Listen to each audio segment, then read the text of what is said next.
Bonjour Jason. Bonjour Edouard, est-ce que tu pourrais te présenter et expliquer le titre de ton livre? Bien sûr. Alors, donc je m'appelle Edouard Desplein-Darros. Je suis un TA, Teaching Assistant, et ici à Bâton Rouge, à LSU. Et pour revenir rapidement sur mon parcours, j'ai obtenu une licence en économie à Marseille en 2013 et plus récemment donc, un master en finance en Ontario, au Canada, à la Queen's University. Voilà. Donc, pour répondre à ta deuxième question maintenant, sur le titre du livre, donc Benoît XVI, l'héritage, regard croisé sur un pontificat. Le titre m'est venu en fait quand j'ai commencé à écrire ce livre avec donc les différents auteurs qui m'ont accompagné, puisque je le rappelle, je n'ai pas été tout seul à écrire ce livre, on est un peu moins d'une dizaine.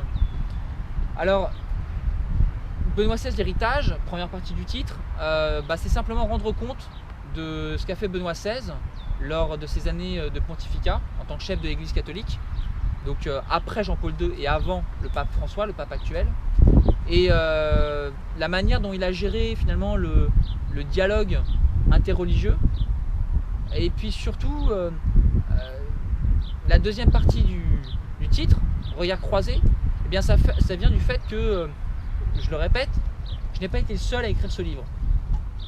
Nous sommes plusieurs auteurs. Il y a donc un philosophe, professeur émérite de la Sorbonne, Pierre Magnard, l'homme de la cité. Il y a un rabbin, il y a un imam, il y a un évêque orthodoxe, il y a un protestant, il y a 3 prêtres catholiques de différents courants, parce que j'ai voulu de la diversité. L'Opus Dei est là, la Société Saint-Vincent de Paul, pour laquelle je travaillais lorsque j'étais étudiant à Marseille. Et puis surtout la fraternité Saint-Pédis, qui elle représente le courant, on va dire, peut-être un peu plus conservateur de l'Église catholique. Et comment as-tu rencontré les différents auteurs? Alors je le disais, j'étais à Marseille en tant qu'étudiant, et c'est donc à Marseille que j'ai pu rencontrer, parallèlement à mon engagement au sein de la Société Saint-Vincent de Paul, que j'ai pu rencontrer certains des auteurs. Et puis l'idée, lorsque le pape Benoît XVI démissionnait, c'était vraiment d'essayer d'approfondir un petit peu le dialogue interreligieux. Et je me suis dit, si Benoît XVI peut être un prétexte comme ça pour finalement permettre à des personnes très différentes qui ne se seraient pas forcément rencontrées, eh bien, de penser et de réfléchir sur un homme qui, je pense, a quand même marqué le début du XXIe siècle, au-delà des polémiques bien sûr sur le préservatif, eh ben, je pense qu'il y avait un exercice de témoignage et puis aussi un petit peu de culture générale à faire, puisque finalement on connaît bien le pape Jean-Paul II, on connaît bien aujourd'hui le pape François. Je pense qu'on connaît moins le pape Benoît XVI et il mérite aussi qu'on s'intéresse à lui. Et quel est le but de ton livre? Qu'est-ce que tu cherches à apporter au lecteur? Moi je cherche à apporter au lecteur finalement pas une clé de lecture. Il n'y a pas de... D'ailleurs on le verra dans les différences de format des contributions. Je cherche vraiment à permettre au lecteur de comprendre un petit peu mieux ce pape, et puis surtout à comprendre un petit peu mieux le dialogue interreligieux à travers les différentes contributions, parce que finalement quand le lecteur a ce livre entre les mains, il a comme ça un éventail de religions qui vont donner leur avis sur un seul et même homme.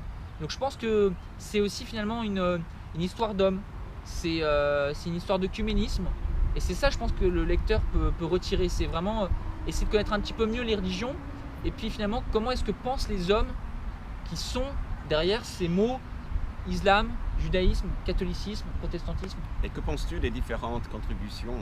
Alors je l'ai dit, elles sont différentes forcément, pas seulement de par leur contenu mais aussi par leur format. Je pense par exemple à l'interview de l'imam Abdeslam Swiki.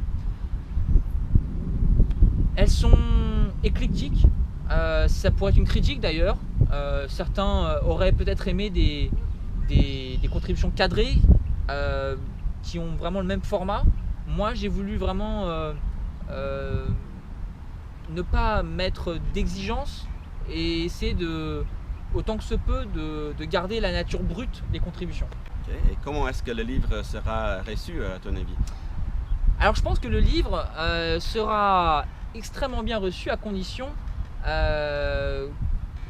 qu'on communique, on va dire, de manière efficace. C'est-à-dire que si ce livre est perçu uniquement comme un livre religieux, il sera évidemment bien reçu, mais peut-être reçu seulement par, je dirais, une minorité de gens. Le but, c'est vraiment de placer ce livre dans les mains d'un maximum de personnes. Puisque ce livre, encore une fois, c'est pas seulement un livre religieux. C'est un livre qui parle d'un pape, oui, qui est rédigé par moi et un imam, que je l'ai dit, un rabbin, donc différents religieux. Mais c'est surtout une histoire d'hommes. Ce sont des gens qui ont différentes façons de penser, différentes façons de voir les choses. Ce sont, je le rappelle, des missionnaires. Ils ont une mission, rendre compte d'une foi, leur foi. Et je pense que c'est pour ça que derrière finalement ces regards religieux, il y a surtout des regards d'hommes. Et pour le lecteur, je l'ai déjà dit, là où, à mon avis, la réception va être intéressante et là où, à mon avis, il va y avoir une bonne réception, c'est qu'en un seul livre, il va pouvoir comme ça entrer dans un nouveau monde, le monde, pas seulement des religions, mais un monde d'hommes qui, comme ça, se parlent de manière interposée par finalement l'intermédiation de Benoît XVI. Et ça, je pense que c'est le vrai plus du livre. C'est très bien. Edouard, merci et à bientôt.